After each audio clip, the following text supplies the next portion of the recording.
Hello, let's have a quick update on C Limited. It's a company located in Singapore. Let's check the chart, how to react to the earning report before the market opening.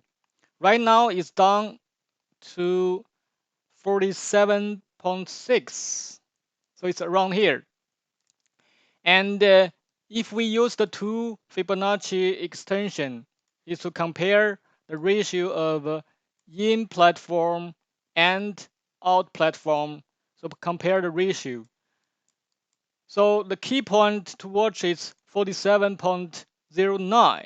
It's the level for Fibonacci 0.618. So this is the key point. If it breaks 47, and then the next level is here, 34. So you could try to get in around the 47 and have your cutting loose set like 46. So you have a very limited loses if you got if the trend will go down more. So the ratio and what's the profit? The profit is here, this part, from 47 to the platform.